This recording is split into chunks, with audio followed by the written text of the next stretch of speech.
Amén, amados. Amén. Entonces, el día de hoy vamos a ministrar lo que es la segunda y la tercera epístola del apóstol Juan. Vamos a estar estudiando su contexto, amados, su metodología, y ustedes se darán cuenta que siempre es muy bueno estudiar las epístolas, porque nos transmiten enseñanzas a nosotros que vivimos en comunidad, que vivimos en congregación, para que podamos actuar conforme a la voluntad de nuestro Creador. Así que vamos a ver el día de hoy la segunda y la tercera epístola. Pero antes de comenzar, es muy importante, amados, que podamos repasar brevemente de lo que trató la primera epístola de Juan, para que entremos en contexto hacia la segunda y hacia la tercera. Entonces, antes de arrancar el estudio de la segunda y tercera epístola de Juan, debemos recordar el contexto de su primera carta, dado que es base y pilar para las demás. Es decir, la primera y la segunda están muy conectadas entre sí, y la tercera, ¿verdad? Ya se desconecta un poco. La primera y la segunda va destinada a la señora amada, ¿verdad? Tal cual como Juan lo escribe, mientras que la tercera a un personaje que se llama Gallo. Por lo tanto, para entender la segunda epístola, primero tuvimos que haber leído la segunda. Entonces, perdón, para entender la segunda, tuvimos que haber leído la primera. Entonces, la fecha estimada, ¿verdad?, en la cual se escribió la primera epístola de Juan, data entre los años 75 y 100 después de la era común. Y Juan, en esta carta, de manera sencilla, ¿verdad?, nos relata a lo largo de 5 capítulos, solo dura 5 capítulos esa carta, es bien breve, 3 aspectos centrales, que es primero la naturaleza de nuestro Elohim, segundo, cuál debe ser la esencia del creyente, del seguidor de Yeshua, y la tercera, que es la verdadera conversión representada por una fe que se expresa en obra. Es decir, yo realmente me he convertido, realmente he llegado a ser una nueva criatura, si yo ya no peco y guardo los mandamientos. Recordemos que el pecado es la transgresión de la Torá. Entonces, esta primera epístola de Juan nos presenta la verdad del Mesías como el verbo hecho carne. Es decir, el Mesías ha venido, se ha hecho carne entre nosotros y es palpable por el mismo Juan para dar testimonio de él. Es decir, Juan dice, yo vi que el verbo se hizo carne, yo lo toqué, y ahora yo testimoneo de él, doy testimonio de él. Seguido del verdadero estilo de vida de un seguidor de Yeshua, en base a confirmar los mandamientos de la Torá puesto por obra en nuestras vidas. Es decir, si usted verdaderamente es un seguidor de Yeshua, su estilo de vida, desde que ha conocido a Yeshua en adelante, tiene que ser conforme a obedecer los mandamientos. Si no, no hay ninguna conversión que se ha hecho en usted.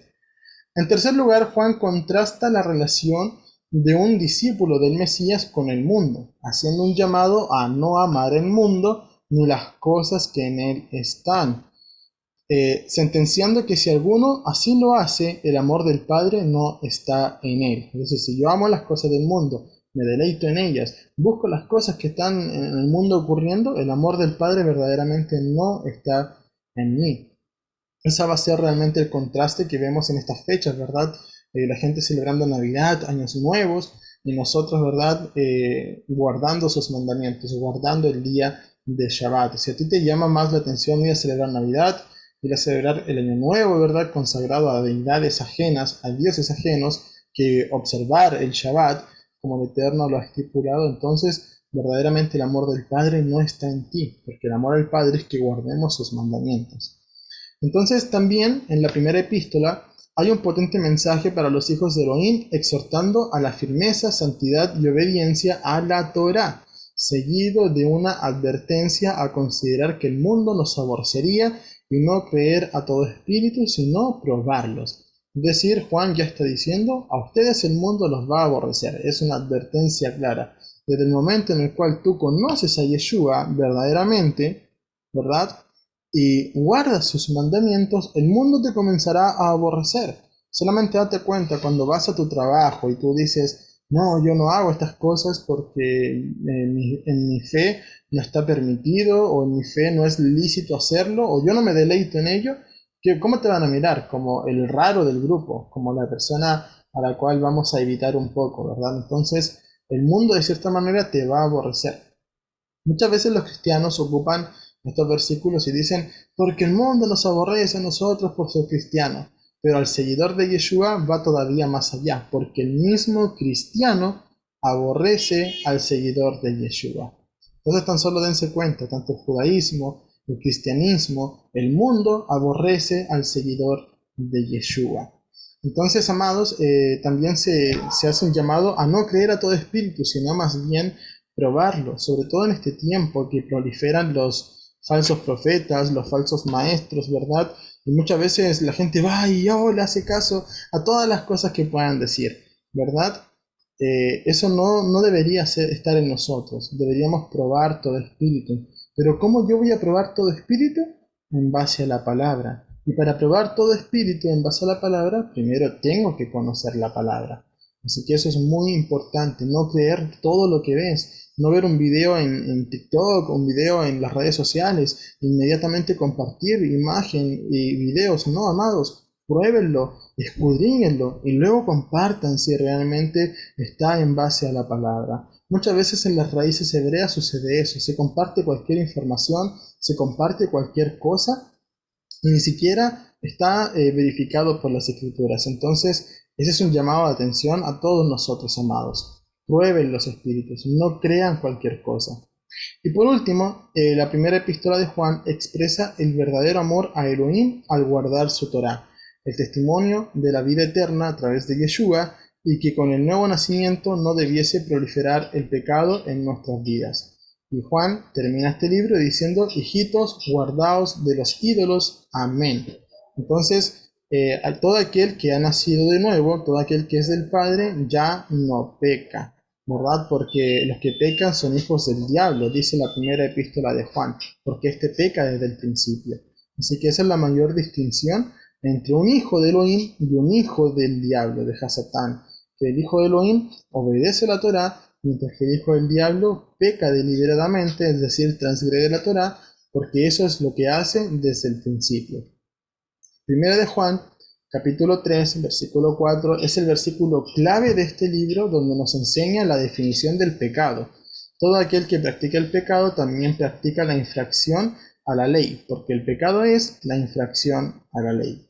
Entonces, de esta manera sintetizamos todo lo que se vio en la primera epístola de Juan. Ahora sí, entramos de lleno a lo que es la segunda y la tercera, que esta administración va a ser bastante breve, porque la segunda epístola tiene solamente 13 versículos y la otra 15, así que va a ser bastante rápido lo que vamos a estudiar, pero también muy profundo a su vez. La verdad que son versículos que no tienen ningún desperdicio, amados. La segunda epístola de Juan, primero vamos a analizar sus tecnicismos, siempre a la hora de estudiar un libro. Es importante observar los tecnicismos de este. Entonces, la fecha estimada de la epístola consta entre los años 80 al 100 después de la era común. Solo abarca de un capítulo compuesto por 13 versículos. Y los temas centrales a dimensionar se basan en la verdad, el amor y mandamientos. Esos son los tres temas centrales de estos 13 versículos. Así que vamos a analizar la salutación de la carta. Siempre es muy importante, amados, que nosotros podamos, al leer una carta, considerar, ¿verdad?, la salutación. ¿Por qué es tan importante esto? Porque allí se nos va a indicar cuál es el destinatario de la carta. Y así nos adentramos al contexto, ¿verdad? Vamos viendo a quién se la escribió Juan y por qué se la escribió.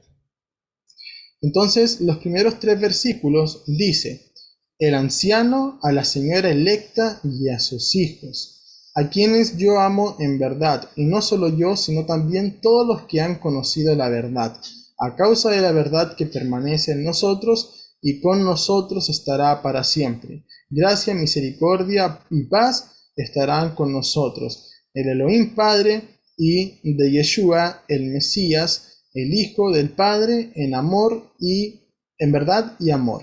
Entonces, es muy importante mencionar cómo se presenta Juan y a quién le está enviando la carta, quién es el remitente.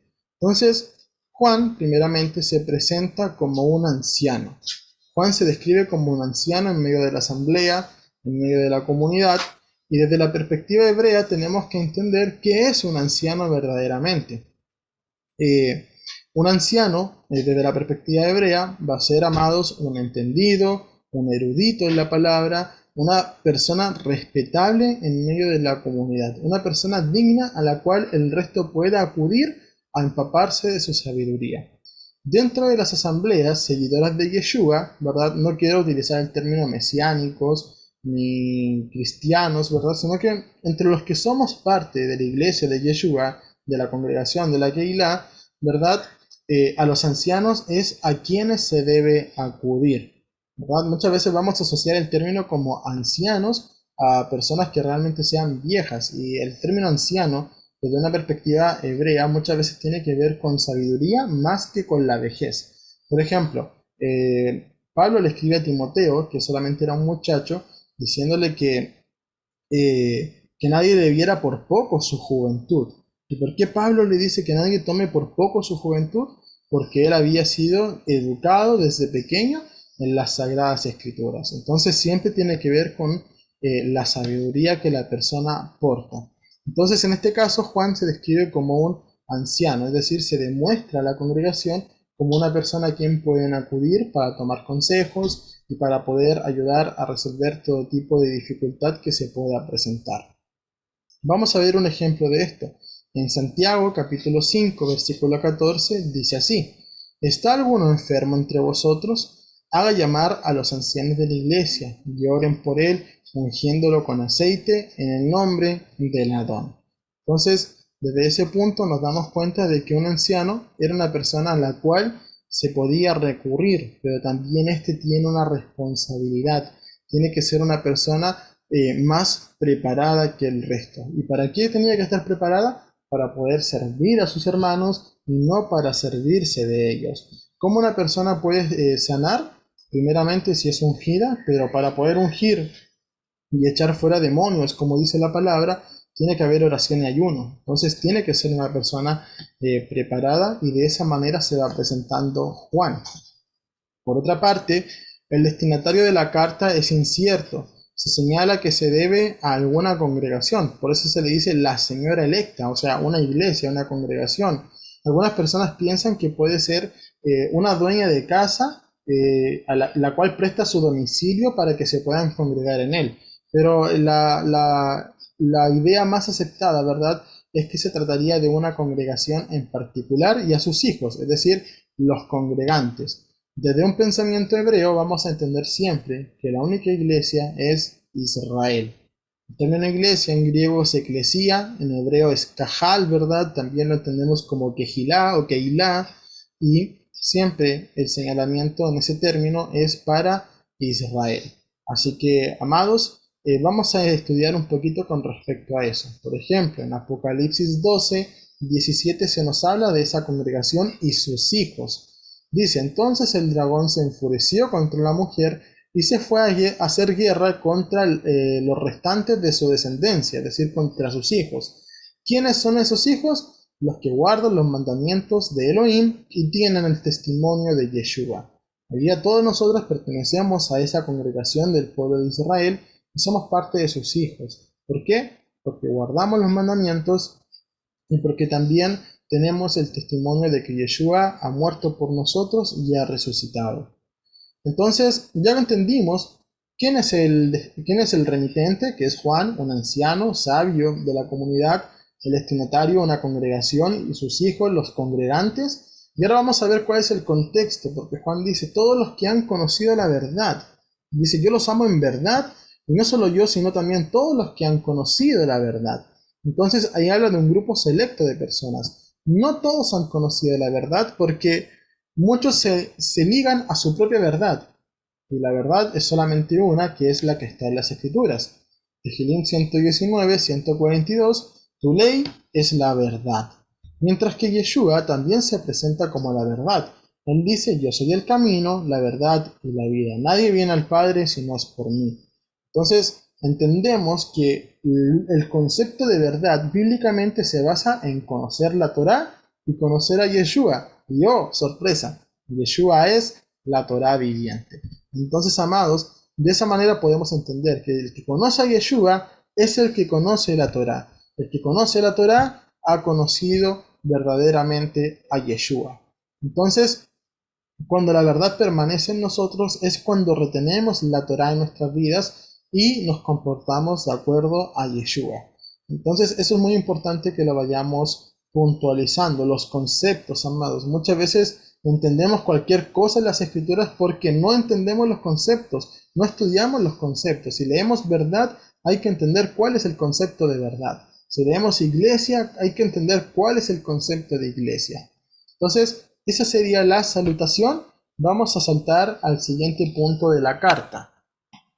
Dice el verdadero regocijo. Juan le escribe a la señora electa porque él estaba contento. En la primera carta le da instrucciones. Mira, tus hijos tienen que andar en la verdad, porque ya no tienen que pecar, porque el que peca es hijo del diablo, etcétera, etcétera. La primera epístola es una exhortación a que sean obedientes y que conozcan la verdad, que conozcan la Torá y que anden en ella. Entonces, ahora Juan le escribe estando contento y le dice lo siguiente. En gran manera me regocijé porque he hallado a alguno de tus hijos caminando en la verdad, según recibimos mandamiento del Padre.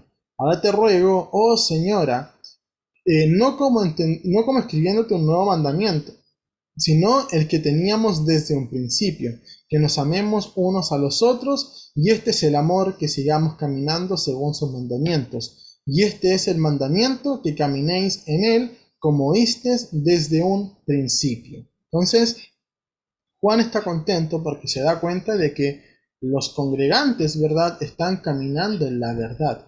¿Cuál era la verdad? La verdad era la Torá. Entonces ellos andaban caminando conforme a la Torá y esto le causa regocijo a Juan, ¿verdad? Y le dice que el mandamiento principal es que caminemos en él, que caminemos en Yeshua. Yeshua dice que eres el camino, la verdad y la vida, ¿verdad? Y a través de Yeshua, caminando conforme a la Torá, somos dirigidos hacia el Padre. Entonces, mire esta perla maravillosa. ¿Qué es caminar en la verdad? Vea cómo la Biblia se va conectando. Tenemos que ensamblar perlas, amados, y ver que los libros se van conectando uno con otros y nos van diciendo su perfecta definición. En Efesios capítulo 2, versículo 10, dice así: porque somos hechura suya, creados en Yeshua, el Mesías, para buenas obras, las cuales Elohim preparó de antemano para que anduviéramos en ellas. ¿Cuáles son esas buenas obras que Elohim preparó de antemano para que andemos en ellas? Esa es la Torá. Y fíjense que aquí arriba, cuando dice, me regocijé porque he hallado a alguno de tus hijos caminando, ¿verdad? Caminando en la verdad, esa palabra caminando, y la que dice aquí abajo en Efesios 2:10, anduviéramos, es exactamente la misma. En griego es peripateo. Y podemos entender que Juan y Pablo se estaban refiriendo al mismo contexto, caminar conforme a la Torá. Entonces, amados, vamos a ver cuál es el mandamiento. Él dice que andan caminando en la verdad según el mandamiento que recibimos del Padre, ¿verdad? ¿Cuál es ese mandamiento entonces? Deuteronomio 10:12. Dice así: y ahora Israel, ¿qué pide Adonai tu Elohim? Sino que temas a Adonai tu Elohim, que andes en todos sus caminos, y que lo ames y sirvas a Adonai tu Elohim con todo tu corazón y con toda tu alma, guardando los mandamientos de Adonai y sus estatutos que te prescribo hoy para provecho tuyo. Entonces, amados, es allí donde nos damos cuenta que Elohim quiere 5 cosas de nosotros. Primero, que le temamos, o sea, que aprendamos que hay un creador, ¿verdad? Y como hay un creador, vas a tener temor de él. En segundo lugar, que andemos en sus caminos. ¿Cómo tú vas a andar en los caminos de Adonai? Primeramente, conociéndole. En tercer lugar, que le ames. Tú no puedes decir, sí, yo amo a Dios, si no tienes temor ni lo has conocido primeramente. Entonces, ahora que tienes temor, le has conocido y caminas conforme a él, entonces le vas a amar. Yeshua dijo, si me amas, guardarás mis mandamientos, ¿verdad? En cuarto lugar dice que le sirvamos. Es decir, primero hay un amor y como tú le amas vas a tener el deseo ferviente de poder servirlo. Y tercero, y quinto ya, guardarás sus mandamientos y sus estatutos. Muchas veces decimos, la Torá es guardar los mandamientos. No, mira, fíjate, primero Adonai quiere que le temas, que andes en sus caminos, que le ames, que le sirvas y luego guardes sus estatutos y mandamientos. Es todo un proceso. Primera de Juan capítulo 2 versículo 6 nos dice, el que dice permanecer en él debe andar como él anduvo. Así que eso es muy importante, amados, que nosotros lo podamos considerar. El Eterno desea que andemos en él. ¿Cómo podemos andar en él? Guardando sus mandamientos. Vamos a pasar al tercer ítem, ¿verdad? Donde vamos a ver una exhortación e instrucción de parte de Juan. Y pongan mucha atención a esto porque a mí siempre me gusta enfatizarlo que este es el mayor cáncer dentro de las raíces hebreas y es algo lo cual no podemos transar muchas veces. Dice así, porque muchos engañadores han salido por el mundo que no confiesan a Yeshua, el Mesías, como venido en carne. Este es el engañador y el anticristo. Mirad por vosotros mismos para que no echéis a perder las cosas que hemos forjado, sino que recibáis el galardón completo. Muchas veces, amados, cuando hablamos de que Yeshua es Adonai, hay gente que se rasga las vestiduras, gente que quiere ser más judío que seguidor de Yeshua. Y se rasgan las vestiduras cuando decimos eso. No, que tú todavía tienes mentalidad romana y un sinfín de situaciones por decir que Yeshua es Adonai, ¿verdad? Entonces, vamos a descubrirlo a través de Juan, de uno de sus apóstoles. ¿A qué se refería Juan con negar que Yeshua ha venido en carne? ¿Va? Pensemos un poco. Verdaderamente, en los años 75, después de la era común, tan solo unos 30 años después, 30, 40 años después de que Yeshua haya muerto y resucitado, ¿podría haber alguien que niega a Yeshua como venido en carne? Tan cercano a los eventos, tan cercano a esos hechos. ¿Podría haber alguien que dijera, no, Yeshua no existió, nunca vino?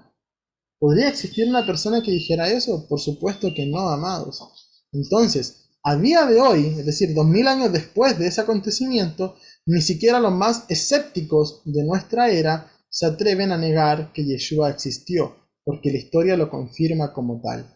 Entonces, veamos un extracto de Antigüedades Judías. Este es un extracto contemporáneo al tiempo en el cual Juan escribe sus tres cartas, sus tres epístolas de Flavio Josefo. Flavio Josefo era un historiador judío romano y él, ¿verdad?, no era seguidor de Yeshua, pero sí escribe históricamente acerca de él. Miren este extracto de Antigüedades Judías, capítulo 20, 9 al 1. Dice, Ananías era un saduceo sin alma, convocó astutamente el Sanedrín en el momento preciso. El procurador Festo había fallecido. El sucesor Albino todavía no había tomado posesión.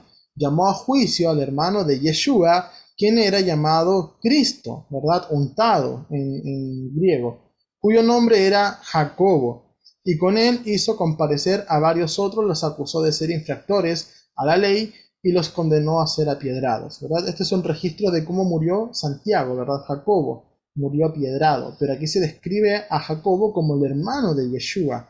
Es decir, tan solo la veracidad de que Jacobo existió y está graficado el cómo murió, también nos da la veracidad de que Yeshua era su medio hermano, ¿verdad? Y que éste realmente existió. Por lo tanto, Juan está intentando convencer que realmente Yeshua haya existido. Juan está llevando esa interpretación más allá. ¿A qué se refiere que Yeshua se haya hecho carne? Entonces, ¿a qué realmente se refiere Juan con esta cita?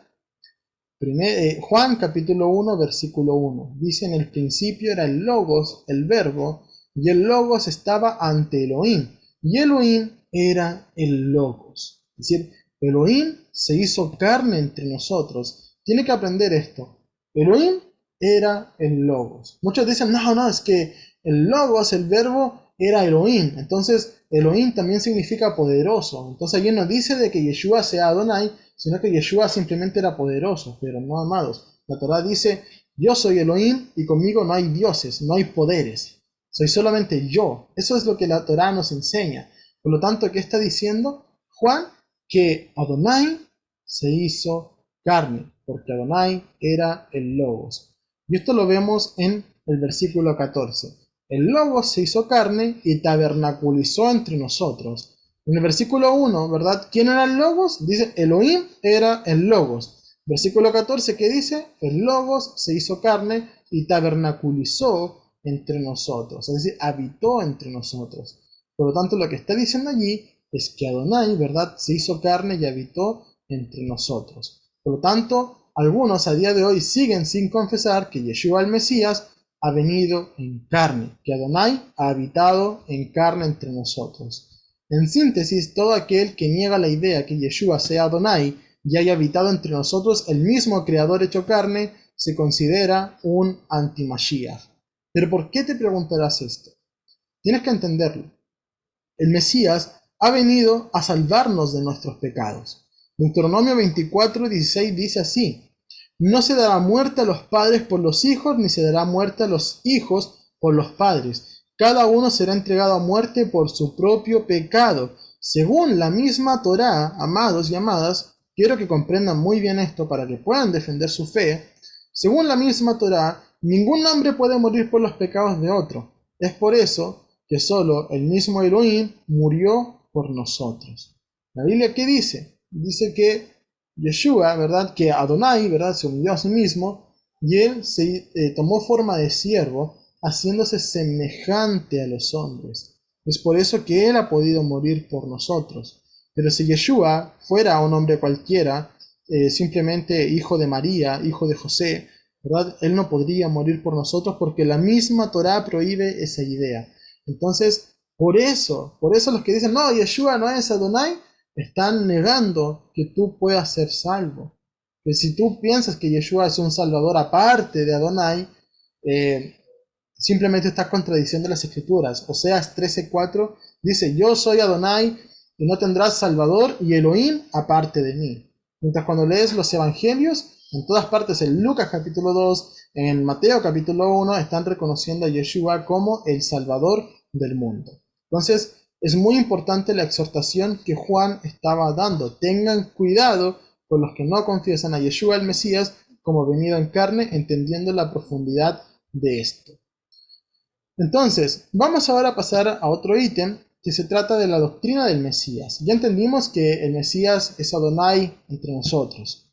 Vamos a entender ahora cuál es su doctrina, cuál es su enseñanza. Segundo de Juan, capítulo 1, versículo del 9 al 11, dice así: todo el que se desvía y no permanece en la doctrina del Mesías no tiene a Elohim. El que permanece en la doctrina, éste tiene al Padre y al Hijo. Si alguno llega y no lleva esta doctrina, no lo recibáis en casa ni le digáis bienvenido, porque el que le dice bienvenido participa en sus malas obras. Entonces, es muy importante que puedas entender esto. No tienes que desviarte. Para que no te desvíes de la doctrina del Mesías, primero tienes que conocerla, ¿verdad? Vamos a ver. ¿Cómo yo me puedo desviar del camino primeramente? Tehilim 119, versículo 105. Lámpara a mis pies es tu Torá y lumbrera a mi camino. Sin la luz de la Torá, yo me voy a terminar desviando, amados hermanos. Entonces tenemos que tener muchísimo cuidado con eso. ¿Cuál es la doctrina del Mesías? Por eso es que les decía que tenemos que conceptualizar. Dice Juan 7:16. Entonces Yeshua tomó la palabra y les dijo: mi doctrina no es mía, sino del que me envió.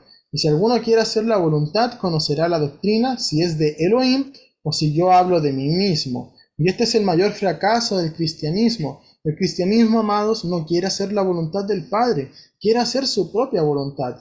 Y es por eso que piensan que Yeshua vino a abolir la ley, vino a transgredir la Torá, vino a buscar una iglesia gentil, etc. Porque piensan de que Yeshua vino a hablar desde su propia voluntad, cuando él en todo momento se sujetó al Padre. Entonces, si la doctrina del Hijo es la misma doctrina del Padre, tenemos que entender, amados hermanos, que la doctrina del Padre es Proverbios 4:2, porque buena doctrina o sana doctrina te doy, no abandones mi Torá. Entonces, a quien no venga con esta doctrina, que es la Torá, no le reciban en casa ni le digan bienvenido. Amén. Voy a pedir, amados, que me den un segundito, que me esperen un segundito nada más. Vuelvo al tiempo.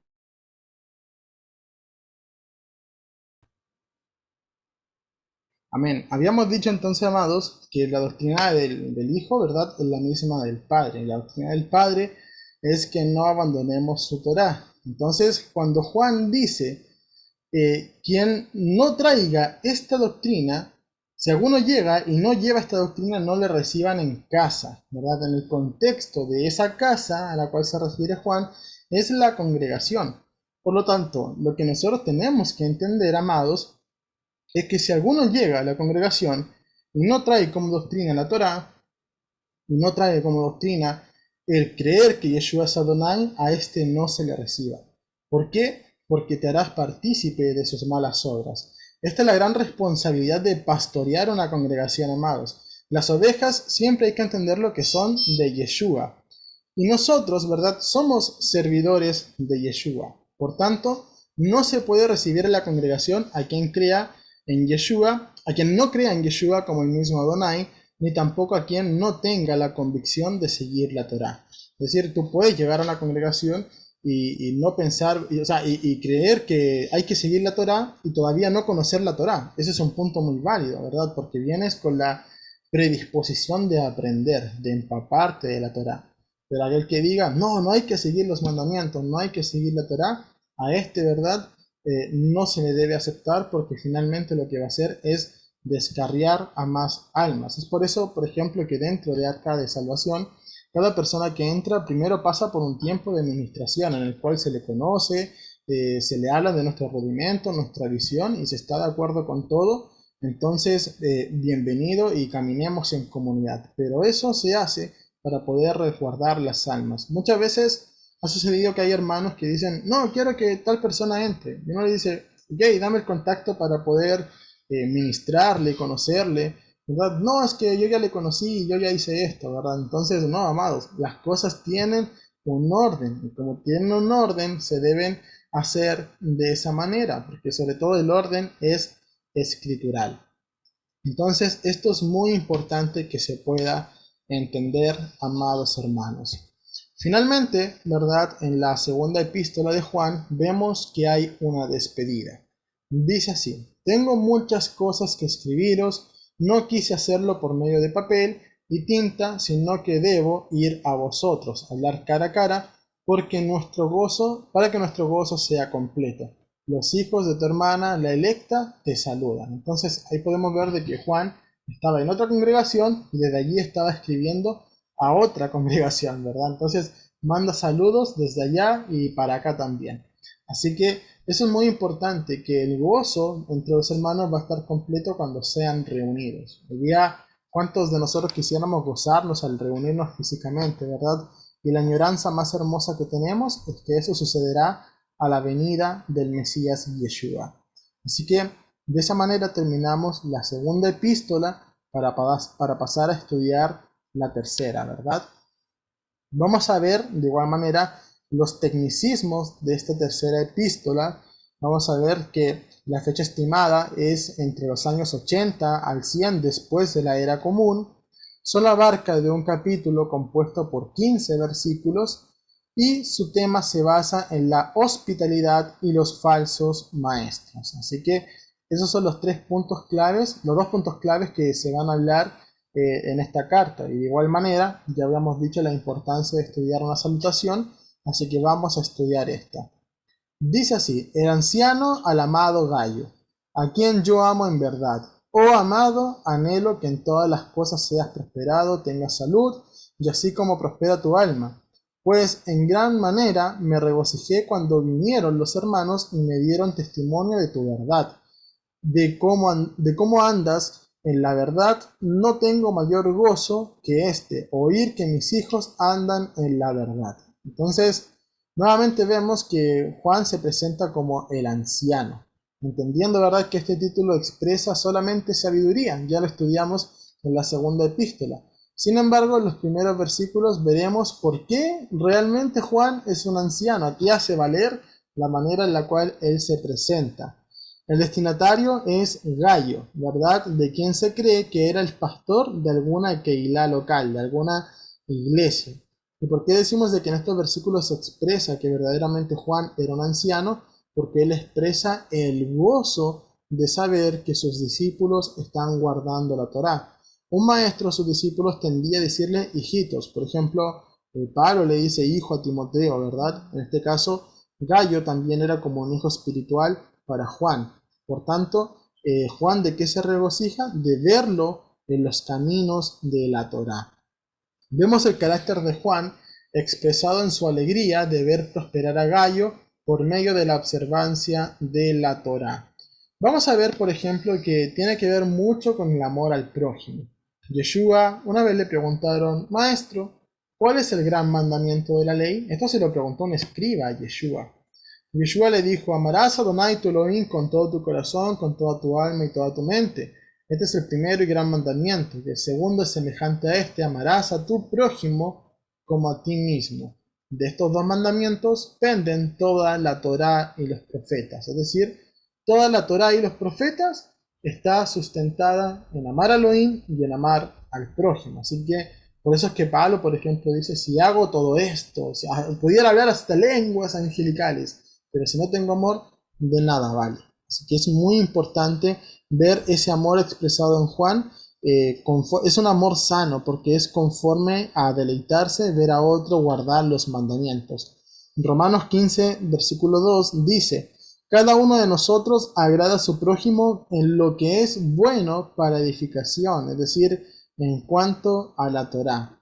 Una de las mayores alegrías al ver a nuestro prójimo es verlo guardar Torá, sobre todo si es alguno a quien servistes como maestro. Es decir, por ejemplo, para nosotros, las personas que exhortamos, que enseñamos la palabra por misericordia del Eterno, uno de los mayores gozos que podemos sentir es ver que las personas que aprenden por medio de nosotros, eso es muy importante enfatizar, por medio de nosotros, no de nosotros, porque la sabiduría solamente viene de Adonai, nosotros somos un vaso que Adonai solamente utiliza. Es maravilloso, amados. Por ejemplo, yo me gozo cuando veo a los hermanos compartir sus apuntes de las porciones de la parashá, compartir algunas enseñanzas que van captando durante las ministraciones. Es realmente hermoso, amados, porque eso nos confirma de que la tarea se está haciendo según la voluntad del Padre. Así que vamos a ver que los hombres que vinieron a visitar a Juan dieron buen testimonio de Gallo, y esto lo realza Juan. Dice así, amado, fielmente obras en lo que haces por los hermanos, sobre todo por los forasteros, es decir, por los peregrinos, quienes ante la iglesia dieron testimonio de tu amor, a los cuales harás bien en proveerles para su viaje, como es digno de Elohim, porque ellos salieron por causa del nombre, o sea, por causa de Yeshua, sin aceptar nada de los gentiles. Debemos pues sostener a los tales para que seamos colaboradores de la diseminación de la verdad. Es decir, ¿qué le está exhortando Juan a Gallo? Le dice, mira, me dieron buen testimonio de ti, me alegro que estés encaminando en la verdad, pero ahora te pido que les ayudes a estas personas para su viaje. Es decir, estas personas, que no sabemos quiénes son, simplemente se habla de hermanos, ¿qué es lo que iban a hacer? Iban a salir a pregonar el evangelio. Allí dice, ellos salieron por causa del nombre, por causa de Yeshua. Y le dice a Gallo, entonces tú harás bien en proveerles para su viaje, es decir, en darles sustento, en darle quizás dinero, ropa, no sabemos, ¿verdad? Para su viaje porque ellos salieron a causa del nombre. Luego Juan sentencia que sostener a estos, sostener a los que se dedican a la obra del Eterno, te permite ser colaborador de la diseminación de la verdad, es decir, en que el Evangelio se siga ramificando, se siga expandiendo. La exhortación de Juan a Gallo se basa en que puede ayudar a hermanos con provisión para su viaje a causa del Evangelio. Sosteniendo a los portadores del Evangelio, nos hacemos partícipes también de ese trabajo. Esto nos enseña a que somos un cuerpo y que tenemos que contribuirnos los unos a los otros. Mira lo que dice Gálatas capítulo 6, versículo 6. Y el que es enseñado en la palabra, comparta todas las cosas buenas con el que lo enseña. Luego dice 2 de Corintios 9:7 que cada uno dé conforme a lo que ha resuelto su corazón, de manera gana o por la no de manera gana o por la fuerza, porque Elohim ama al que da con alegría. Pero para esto también tenemos que entender algo muy importante, que se ha tergiversado totalmente, ¿verdad?, dentro de las escrituras. Y para esto vamos a ver a Diótrefes, perdón, que también habla con respecto a esto Juan. Ya dice a Gallo, mira, ayuda con provisión a los que van a aportar el Evangelio para su viaje, para su necesidad, etcétera. De esta manera se van a hacer partícipes de esa gran labor, de esa gran obra, pero también hay un contraste. Dice, recibí alguna cosa a la iglesia, escribí alguna cosa a la iglesia, pero Diótrefes, que ambiciona la primicia, no nos reconoce. Por esto si voy, les recordaré las obras que él hace, denigrándonos con palabras maliciosas, y no satisfecho con esto, no solo no acoge a los hermanos, sino que impide a los que quieren hacerlos y los expulsa de la iglesia. Es decir, un hombre avaro, un hombre que ambiciona, que lo que hace, quiere la primicia para él y a los que ayudan, a los que portan el evangelio, los expulsa de la congregación. Entonces ahí vemos ese contraste entre ayudar a los que enseñan de la palabra, portan el evangelio, y tener cuidado con aquellos que lucran de esto, porque la línea es muy fina, amados. Vamos a ver lo que dice Timoteo 6:8. Así que teniendo el sustento y abrigo, estemos contentos con esto, pues los que quieren ser ricos caen en tentación y trampa y en muchas codicias insensatas dañinas, las cuales hunden a los hombres en destrucción y perdición, porque raíz de todos los males es el amor al dinero, el cual codiciando algunos se descargaron de la fe y se traspasaron a sí mismos con muchos dolores. Entonces, es muy importante, amados, que sí, tenemos que ayudar a los que enseñan, a los que portan el Evangelio. Es lícito conforme a las Escrituras poder hacerlos. Pero las personas que enseñan, que portan el Evangelio, tengan cuidado de que el amor sea hacia el dinero y no hacia los congregantes. Muchas veces vemos dentro de las iglesias que comienza a generarse un cambio de comportamiento en medio de los pastores, ¿verdad? Tienen mejor estima sobre los que aportan y menos estima sobre los que no pueden aportar o de plano no aportan, ¿verdad? Así que eso es algo que no debe suceder. Estos son ávaros, estos están amando el dinero y no amando a las ovejas de Yeshua. Dice la palabra, no hay árbol bueno que dé fruto malo, ni árbol malo que dé fruto bueno. Cada árbol es conocido por su fruto. No se recogen higos de los espinos, ni se vendimian uvas de la zarza. Eso es muy importante que usted lo pueda entender, amados. Esta persona, Diótrefes, ¿verdad? Creo que estaba haciendo obras malas. Por lo tanto, por sus frutos se debe conocer de que él es un árbol malo. ¿Y usted va a comer acaso de un árbol malo? Por supuesto que no. No es un árbol digno del cual usted deba alimentarse. Entonces, la advertencia acerca de quién está haciendo lo malo no se considera la Shonará. Es decir, si tú estás advirtiendo que tal persona es un falso pastor, es un falso profeta, es un falso maestro, no estás haciendo la Shonará. Y vemos de que Juan está denunciando una situación en medio de la iglesia por amor a los hermanos. ¿Por qué no es la Shonará? Pues porque pone en riesgo la integridad y santidad de la congregación. En este caso, la avaricia y la mala obra de un hombre debe ser denunciada cuando influye sobre los hermanos. ¿Qué hacía esta persona? Influía en el comportamiento de los hermanos, y los que no actuaban como él quería, ¿verdad? ¿Qué hacía? Los expulsaba de la congregación. Entonces, esto muchas veces hay que palparlo con cuidado. Cuando hay hermanos, ¿verdad?, que tienen un mal comportamiento y son avisados, son exhortados y no quieren aprender y quieren perseverar haciendo lo malo, muchas veces tienen que ser desechados. La palabra nos enseña que cuando ya le has avisado con testigos, cuando ya lo has expuesto delante de la congregación y la persona persevera en ese mal, entonces la palabra dice, entréguenlo a Satán para que su alma sea salvada, es decir, para que por medio del proceso él pueda hacer una teshuvá, un arrepentimiento y convertirse verdaderamente a Adonai.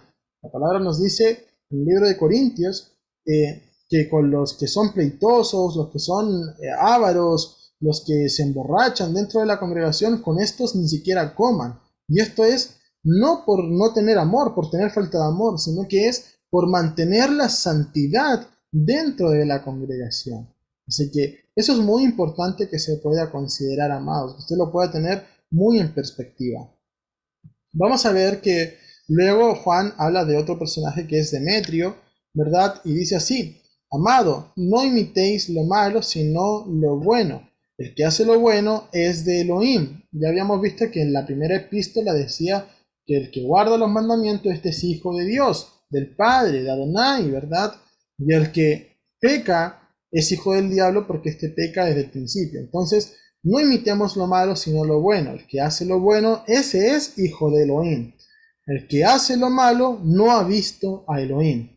A favor de Demetrio han dado testimonio todos, y la verdad misma, y también nosotros damos testimonio, y tú sabes que nuestro testimonio es verdadero. Entonces, amados, lo que vamos a exhortar desde este punto es que no hay que imitar lo malo, sino que hay que imitar lo bueno. ¿Cómo no traer, verdad, a escena el versículo en el cual en 1 Corintios capítulo 11, versículo 1, Pablo señala lo siguiente: sed imitadores de mí, así como yo soy del Mesías, ¿verdad? Ese debe ser nuestro prototipo a seguir, que seamos igual que el Mesías Yeshua. Miren lo que dice acá 1 Juan capítulo 3, versículo 6. Todo el que permanece en él, que permanece en Yeshua, no peca. Todo el que continúa pecando no lo ha visto ni lo ha conocido. Por eso es que aquí Juan dice: el que hace lo malo no ha visto a Elohim. El que practica la justicia es justo como él es justo. El que practica el pecado procede del diablo, pues el diablo peca desde un principio. Para esto fue manifestado el Hijo de Elohim, para que destruyera las obras del diablo.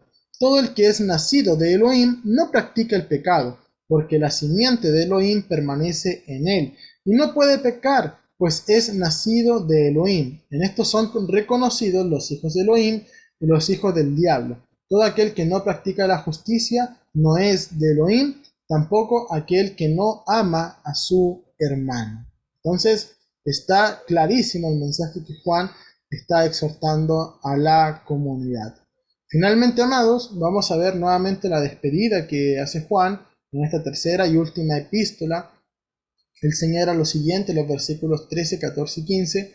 Muchas cosas tenía que escribirte, pero no quiero escribírtelas por medio de tinta y pluma, pues espero verte en breve y hablaremos cara a cara. La paz sea contigo, los amigos te saludan, saluda a los amigos por nombre. Entonces, de esta manera, Juan termina esta epístola, esta carta, ¿verdad?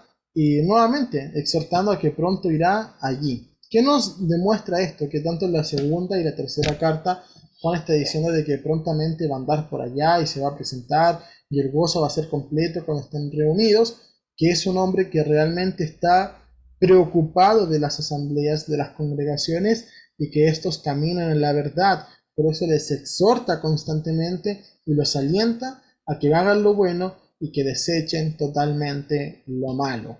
Para finalizar, amados, vamos a plantear una conclusión a través de las tres epístolas.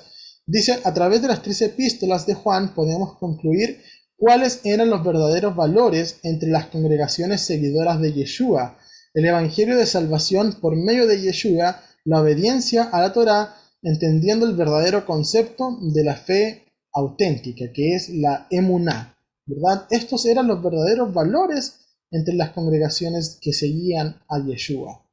Entonces, los más entendidos deben alentar a la congregación a estar firmes en la verdad, a retener lo que se les ha enseñado y llevarlo a la práctica en medio de sus vidas.